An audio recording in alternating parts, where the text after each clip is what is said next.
Sykes, the Bottom Line Pharmacy podcast. We've got a great show for you this week, but before we get into the show, if you find this episode valuable, please like, share, and subscribe so we can help more independent pharmacy owners. Also, visit us at pharmacyaccounting.com. If you're overpaying in tax, if you're prepping to start, buy, or sell a pharmacy, or just have a gut feeling that your financials aren't quite right, we have a suite of services for every need your pharmacy is facing. Go to pharmacyaccounting.com and we can help you. Okay, now on to the show.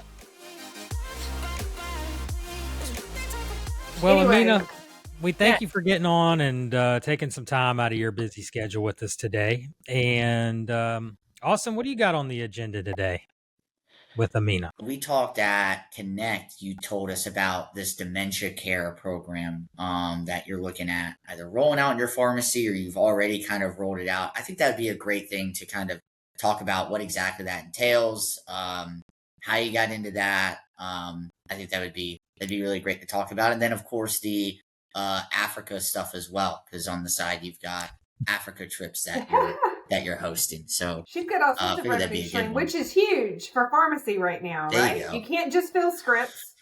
You got to do all sorts of different things. Yes.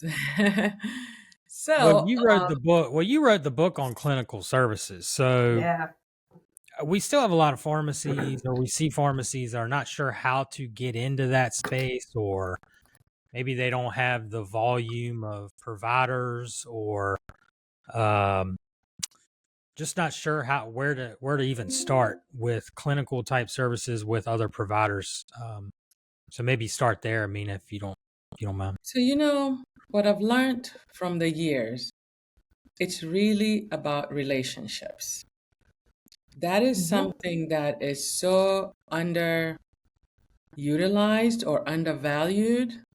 I see a lot of pharmacists or pharmacy owners that are looking at the pharmacy business as what's the next thing for me to do or what's making money, which is great, but they don't look at what their relationships are worth, okay?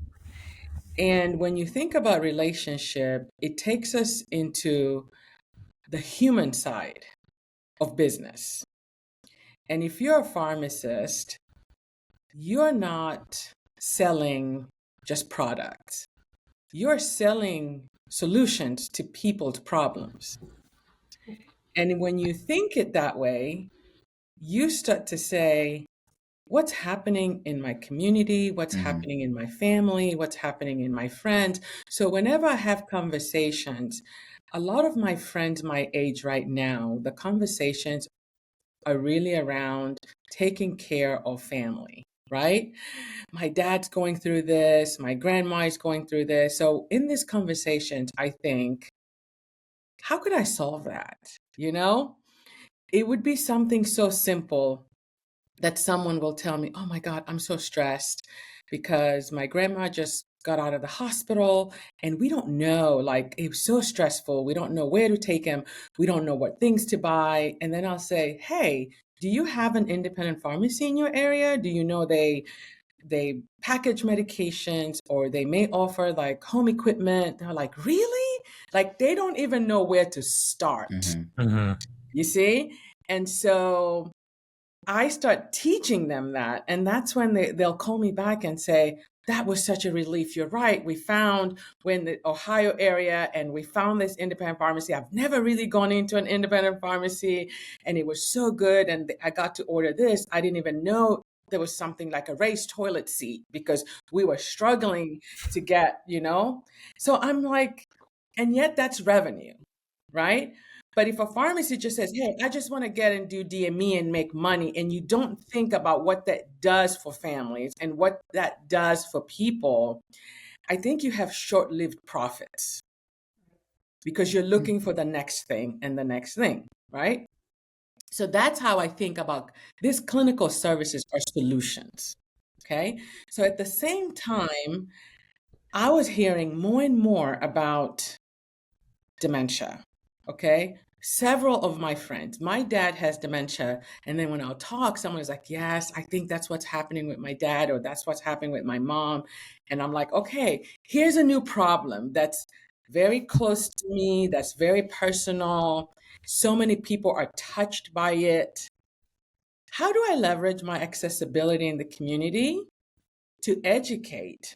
So when I started, this is how I think about services, you know? And so then I go to the relationships with physicians. So when I go in, I don't say, hey, can you send patients my way? I want business. I go and I ask the same questions. Hey, what are you finding are the problems with your patients? And what are they telling you? What do you feel like they're struggling? They're like, oh my God, if only I had an hour and a half with every patient, I probably could help them more, but that's not realistic. And then I said, so what would help? It's like, I'm a geriatric doc and this is what's going on. And then I said, what if our pharmacy could have those solutions? Do you think this would help your patients?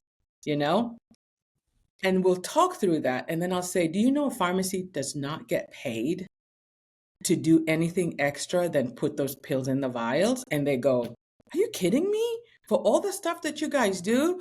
So we start talking through in a way that is connecting human to human, that there's a problem here. Mm-hmm. I'm willing to do it, but there's another problem that it's not sustainable for me to do this without getting paid.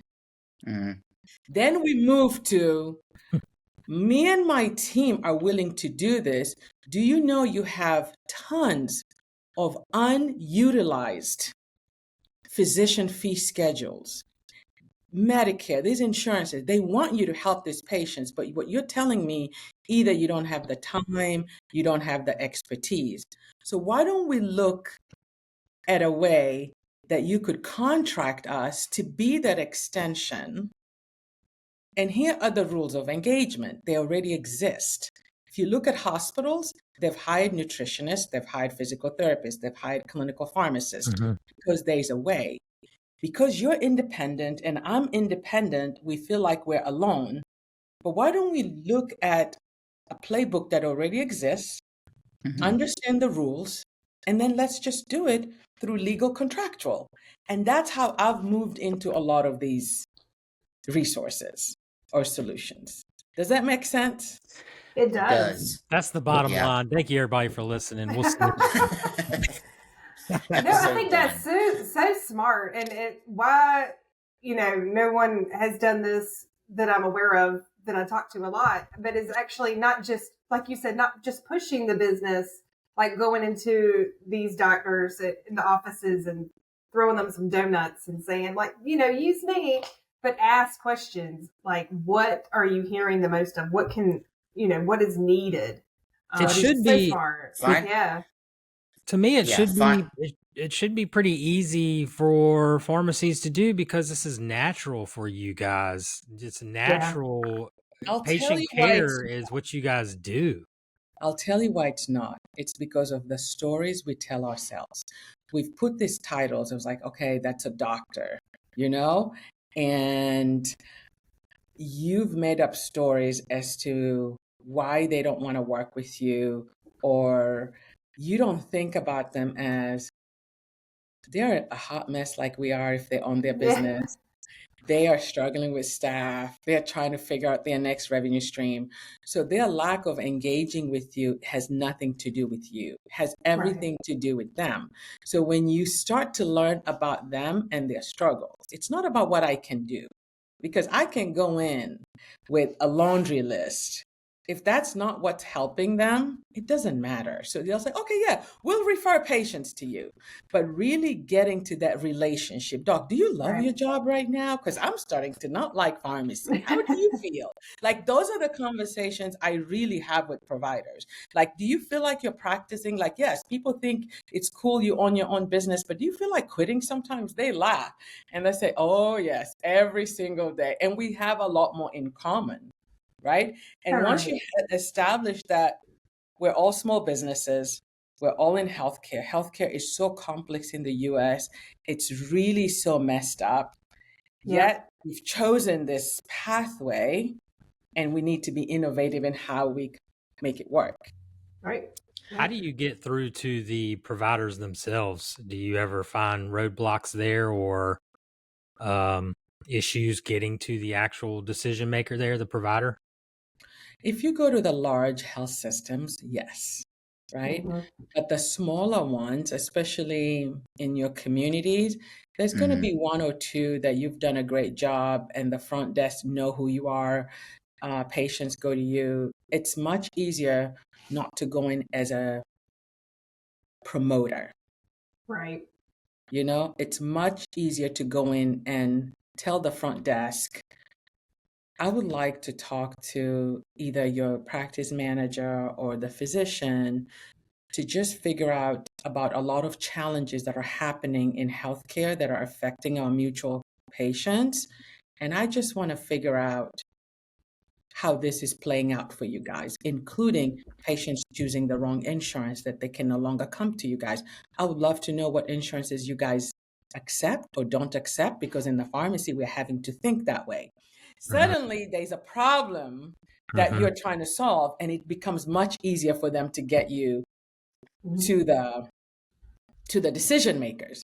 When you go in with the old method of like, here's my flyers, we deliver, we do this, that's great for you, but everyone is marketing to them, everyone is selling to them, Everybody. Yeah. everyone. I haven't seen like how overwhelming it is from the physician side, from pharmacy to reps to home health to, like, you think pharmacies, we get a lot of calls from the different wholesale, but it's the same kind of selling, right? You know, but for them, it's just different demands, Oh right? yeah. Yeah. Then they have the So, pharmaceutical reps that walk in there constant too. yes. So I I mean, think approaching it, you know, in that sense, that you're curious about how they're handling, especially right now, I call it a perfect storm with insurance issues, with drug cost issues. Everything is a headline, right? About healthcare. So trying to go in to see how are they preparing for that.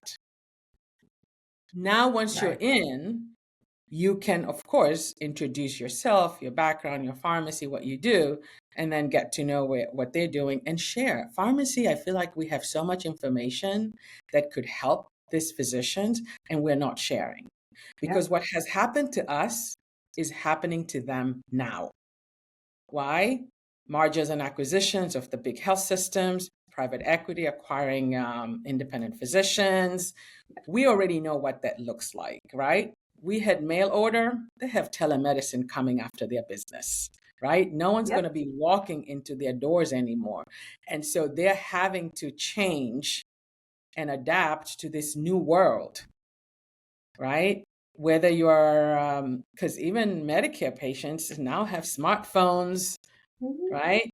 And the convenience of shopping online, accessing your doctor online, it's becoming appealing. Mhm. So we can tell them what happened with mail order. We can tell them how that increased cost. We can tell them about narrow networks. Yeah. We can tell them about the pressures to sell to a chain when you feel like you're alone. But we can also tell them how networks like CPSNs are doing, you know, how we are trying to solve this and staying viable and staying within our community. So I feel like it's a perfect storm to have those types of conversations. It's not the type of selling anymore, it's the type of solving. Right. And Do it's you not still like Yeah. the think big the box folks are coming in having those conversations with them.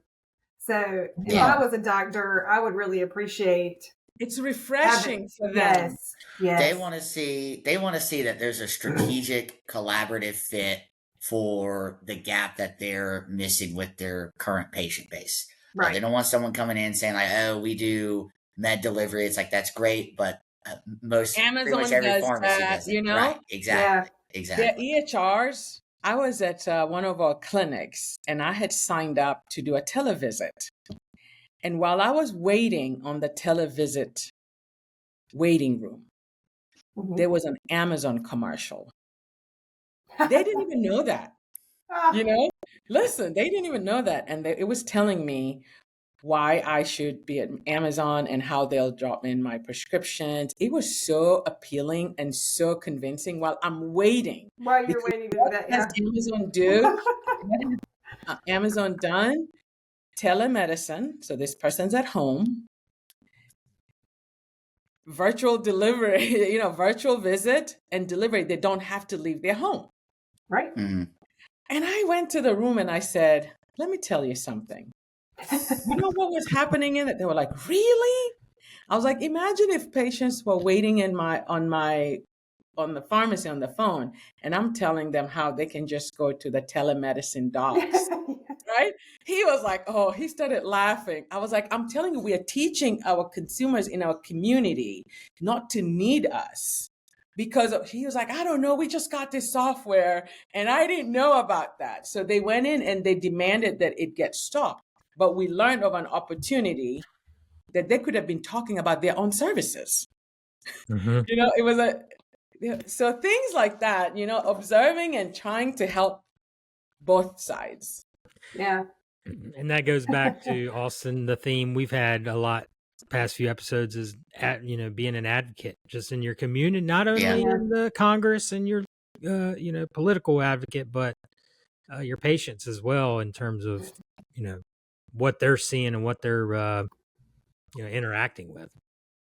Yeah, absolutely. Now, What works with some pharmacies doesn't work for others, and we talk about that a lot. I mean, what could work for your community, Amina, may be great for you and very profitable and works great, but it's completely different for someone in another area. So you really got to dive in there in your community and figure out, again, those conversations, figure out the needs and the gaps constantly. Yeah. But it is a whole new way of thinking, because a retail pharmacist is a pharmacist behind the bench, helping patients, filling the scripts, counseling, things like that. It's not historically been making those close relationships with doctors and those collaborative agreements. Historically, it's a new way of pharmacy, and so I guess you got those challenges with that. It's almost like a B2B kind of model where it's like, B2C is much more business to consumer, is much more like, hey, we've got med delivery, we have all these benefits that are convenient for you. But if you're talking on a more like business to business model, you're looking more at a different kind of buyer and how they make purchasing decisions, or how they make decisions with different people that they want to contract out to. A different kind of buyer. You did it perfectly, because I started to look at who my customer is, and it's not the patient. Right. My customer is the physician that treats the patient, because how a patient gets to my pharmacy is through a prescription, right? But someone writes that prescription. Right. And that's the person who feels the stress, the problems when the patient can't afford the medication, when the patient can't get to the medication, right? So I started to think of those are my customers. So it's a B2B. And when you establish that B2B relationship, you solve more problems become more opportunities. That's how we have grown our business. It's really the physicians are our customers. I like that too. Problems become your, That's it awesome. just opens the door for you to solve them, It Right. makes me want to be a pharmacist. That gets me fired up. So this is the segue into sign up. Go ahead and fill out some of your get your resume up and start doing your applications for college. At one point, I thought about it for 1 year. Yeah, I thought about pharmacy school. So this is a good segue into our first clinical services. We're offering chronic care management, right? And it's codes available by Medicare, whether it's remote patient monitoring, chronic care management. But when we got in, I found more problems. That for every recommendation we gave to the physicians, they were like, Amina, this is great, but I can't solve it. Okay? And I started to see the number one issue were families that had dementia, Alzheimer's. Because we would have the same conversation every month with the family, and we felt bad that we couldn't solve these problems, right? Either they needed a neurology referral, but it's like 6 months out. Not enough neurologists in the US, by the way. And then primary care feels like they don't have the resources and solutions to really take care of those patients. That's what led me to say, Amina, here's a new problem. So what do we do with these patients? And what are the numbers? When I started doing that research, it was alarming and it scared me. It actually said these numbers are to double by 2030. And I'm like, what, 5 years from now, 10 years from now? What do we do? So then I was like, how do we even find out early? Because now I started looking back at my dad. And I was like, when did we notice this? Did we just accept that it was part of aging? And now I'm hearing that it's not normal part of aging, that there were early markers, there was early detection. And if we could catch early, we could have had different intervention. Am I hearing that? Okay, so how do I prevent this number from doubling? So that's how I was thinking, right? If now I know there's science and proof that this is not normal and that we could actually detect it early. And then my research led me to a Blue Cross Blue Shield article of North Carolina that said they're having alarming numbers of dementia starting in the 30s. Oh, wow. Okay. It's no longer the disease for that when you're 70 and 80. And so they were alarmed. And when I read that article, they were so concerned because if people even lived longer, this is a high cost for family, for resources, for medications. So I thought to myself, why? What's happening? And part of the research said lack of nutrition, lack of physical activity, multitasking, like the brain, no one is taking a rest, things that we've normalized as society are contributing to this. I was like, okay, here's an opportunity for pharmacy to start, forget waiting for patients to get dementia. Could we be a part of attracting people that don't have it yet and they would like lifestyle and coaching and supplements and things like that that have evidence? And I was like, here's an opportunity. Then number two, I was like, how do we encourage early detection? So to encourage early detection, there was a grant by the Global Alzheimer's Association. So when you start searching, you find that you're not the only one trying to solve this problem. So Davos is Alzheimer's and Dementia Association, and they're going for early detection. And apparently they've only been knocking doors to primary care. And primary care doesn't want to be told one more thing that's their responsibility here, screening. So they haven't. So they were like, if primary care could screen early, we could catch this. So I was like, oh, I know who can do it. So I applied for this grant. My team and I were like, let's just try. The worst they could do is say no. Well, we got a yes. And we were 6 in the world. Okay. 3 were in the US, which included Cleveland Clinic. And we started to feel intimidated. It's like, oh my God, it's us, Cleveland Clinic and the Mayo Clinic. What in the world? Leagues right there. What are we doing here?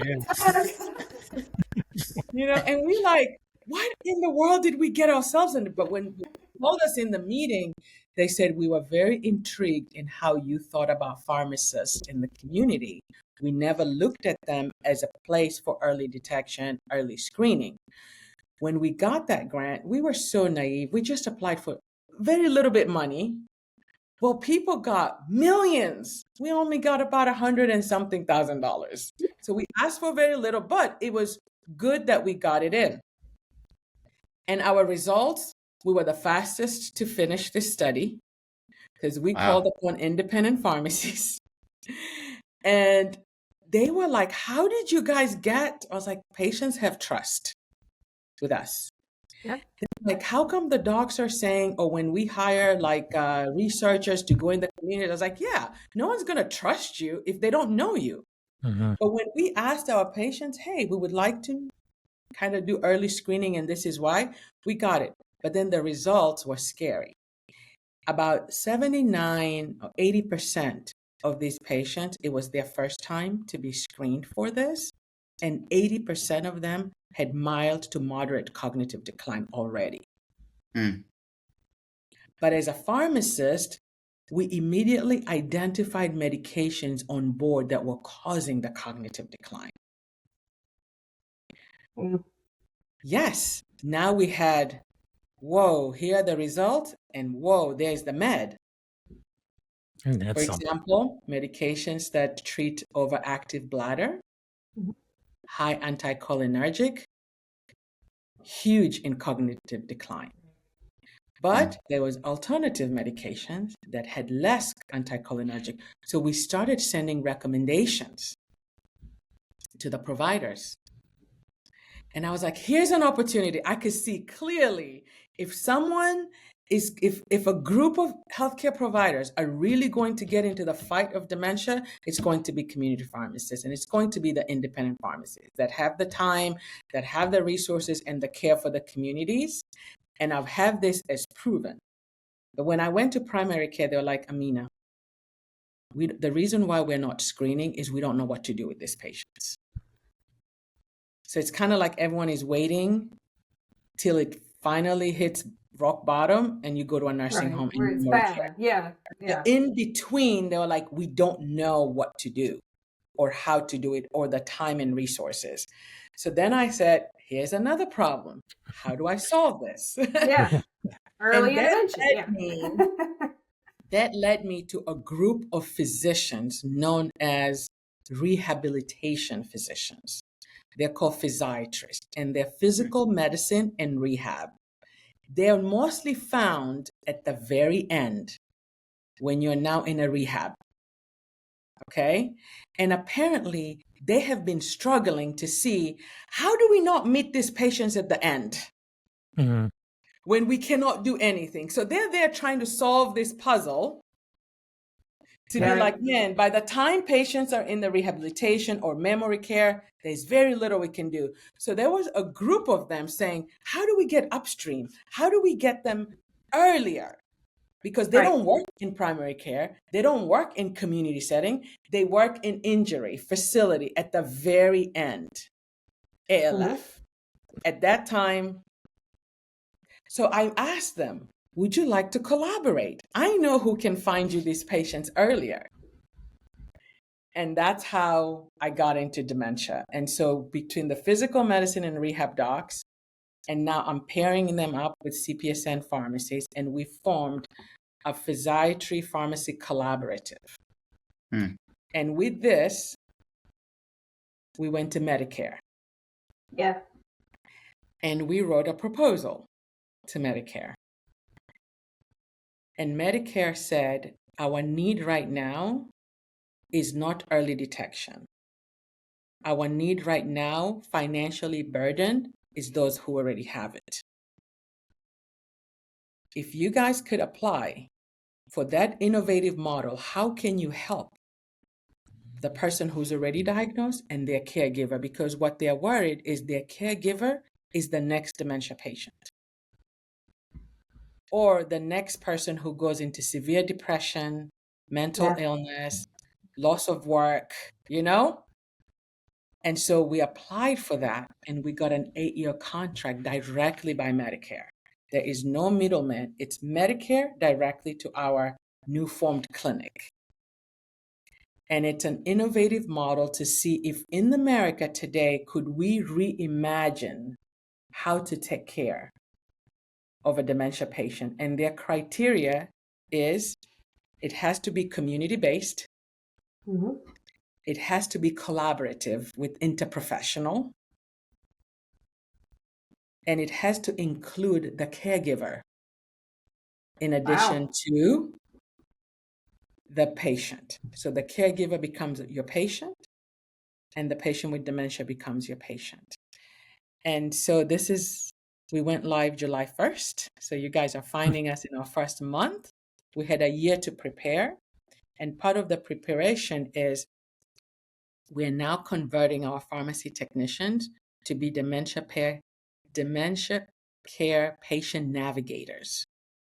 We had to put a training together for them to understand the disease state, to understand the burden, and the fact that it's a direct PMPM, direct per member per month.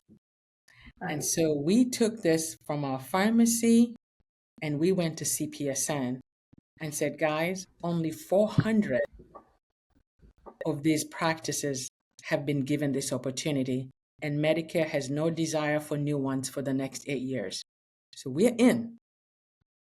And we feel this collaboration with independent pharmacy will be the most successful, because all the others who got this are already struggling because it's the same old large health systems. They can't penetrate to the community. They can't do this. I was like, pharmacy is already doing so much to give caregiver relief, but no one is paying.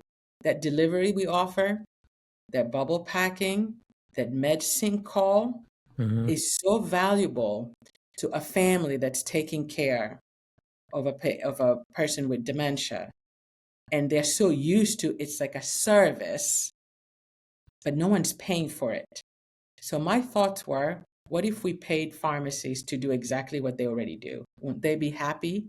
We're not asking them to do anything new. This is not about treating dementia or reversing dementia at this time. It's about supporting the caregiver so the patient can live longer at home, but their caregiver has less burden.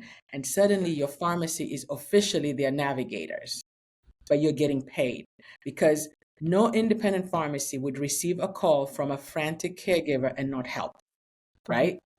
But why don't we make that as what we pay them? So finally, I can teach Medicare to be like, you know why we got the highest scores from caregiver? Because of this. Is there a way for them now to pay pharmacy directly? So that's my mission right now. Wow. That is awesome. Yeah. I see a lot of Well- I see a lot of young people getting on top of this too, because especially in Amina, you live here in Charlotte, so you know it, you see it all the time. There's a huge population of younger people that are just into the health and wellness and wanting to basically get on top of these diseases before they, are struck with it. Maybe they're taking care of someone and they don't want to go down that route, so they do Yes. things like early detection and all that. So yeah, I definitely see a need there. Well, it seems to me, Amina, that you're kind of just opening the can of worms. Like, there's probably 100 different disease states or conditions that a pharmacist can morph into as a support role, a navigator, a solution provider, in other words, to some extent. So it's kind of just scratching the surface here, it seems like. That's how I feel. Yeah. And now that we're putting that together and we see that is, and a patient care navigator is a lay person who gets to learn, gets to know the resources in the community. And so these families have one place to call, right? And you're getting paid for it. And all this time, we have been doing exactly that. So I was telling the doctors, we have been navigating, okay? But no one's been recognizing us. I just don't know what's happening. Like, pharmacy do all this, but for some reason, we just can't recognize. So if it means my technician doesn't say I'm a pharmacy technician, and she says, oh, I'm a patient care navigator, if that's what sells, whatever we got to do, whatever title we need. What we got to do, they are a patient care navigator. And so our delivery drivers can be a patient care navigator.